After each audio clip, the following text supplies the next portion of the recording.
We have a great senator on the phone with us who wanted to speak to this issue of this clerk being thrown in federal prison or federal jail at the direction of a federal judge. Senator Ted Cruz, how are you, sir? Mark, it's very good to be with you. Thank you for having me on. This is an absolute unbelievable outrage, is it not? It is exactly that. Today we've seen judicial lawlessness cross over into judicial tyranny. For the first time ever, the government has arrested a Christian woman for living according to her faith. And this is wrong. This is not America. And what's amazing about this, Senator Cruz, is what's really happening here, and I talked earlier in the show about Dred Scott and Plessy and Korematsu and case after case. Yep. People hold the Supreme Court up like it's morally superior to the rest of the branches of government. It's morally superior to the people in the country. Justice Kennedy has, in a deplorable way, gradually, couple of cases, moved to this result. It is result-oriented. It's his personal policy preference. So he constitutionalizes his personal policy preference. And now this woman, who is a Christian, who is an elected clerk, who's a Democrat, says, I can't do what Justice Kennedy and these other justices are directing me to do.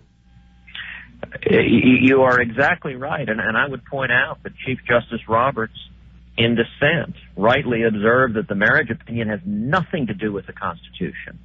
And Justice Scalia's dissent, which is powerful, I'd urge every listener to read it, he observed that the court's opinion was so contrary to law that state and local officials would choose to defy it because it was lawlessness. It was 5 unelected lawyers declaring themselves the rulers of 320 million Americans. And it was fundamentally wrong. I stand with Kim Davis, unequivocally. I stand with every American that the Obama administration is trying to force to choose between honoring his or her faith or complying with a lawless opinion. It's amazing to me, though, how quickly Republicans and even pseudo-conservatives fall into line, isn't it? They just fall into line. The court has spoken. Move along. What do you mean, move along? Well, Mark, you're exactly right. And I'll tell you, about half of the Republican candidates for president in 2016, when this marriage decision, this illegitimate decision came down, immediately announced the issue's decided, accept it, it's the law of the land, surrender and move on. That's word for word Barack Obama's talking points, and it's fundamentally wrong. And, you know, I've got to say also, there are a lot of politicians today, both Democrats and Republicans, quite a few 2016 candidates, who are tut-tutting publicly that Davis must resign. If you have an official that doesn't follow the law, she must resign. Let me say to every one of them, they are defending a hypocritical standard. Where is the call for the mayor of San Francisco to resign for creating a sanctuary city, resulting in the murder of American citizens by criminal illegal aliens welcomed by his lawlessness? Where is the call for President Obama to resign after 6.5 years of ignoring and defying our immigration laws, our welfare reform laws, and even his own Obamacare? When the mayor of San Francisco resigns, when President Obama resigns, then we can talk about Kim Davis. But for every talking head who goes on television and says this one county clerk in Kentucky is a threat to our liberty, what they are saying makes no sense.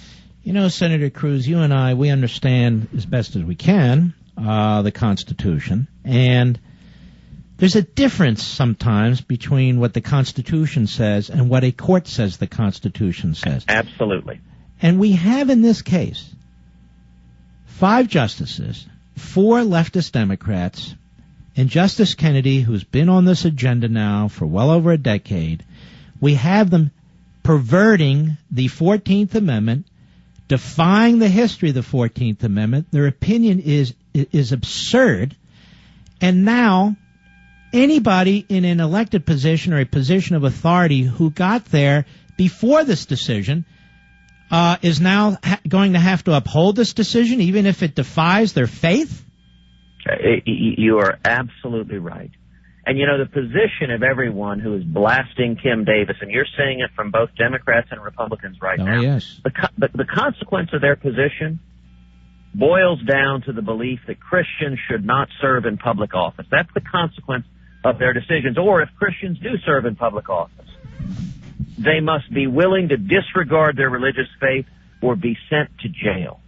It is difficult to think of a proposition more contrary to who we are as an American people. As you know, there is a reason that the very first liberty protected in the very first clause of the First Amendment is religious liberty. It is foundational for everything else. The freedom of every one of us, of every faith, to worship God, to live according to our faith, and not have government get in the way. And we have gotten so far from the values this country was founded on, we now have the government locking up Christians and throwing them in jail. And by the way, if I'd have said 6 months ago on your show that the government was going to be locking up Christians for refusing to embrace and implement themselves gay marriage, you and I would have both been dismissed as conspiracy theorists who were making things up because it would never happen. And if you don't believe the religious liberty threat is real, they are coming for each of us. And Kim Davis is only the first.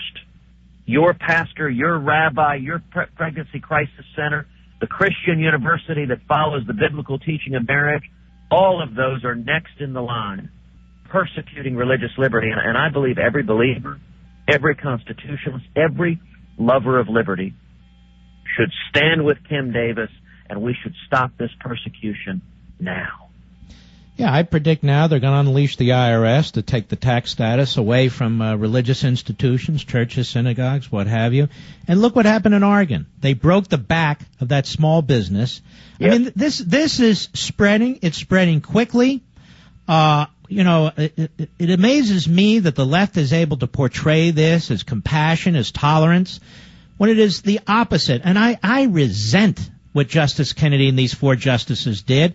They amended the Constitution of the United States without going through the process, and now we're going to have case after case. And this federal judge, Ted, didn't have to do this. He asked those deputy clerks if they would issue those licenses. 6 out of 7 said yes, but he wanted to bring down the iron fist on top of this lady.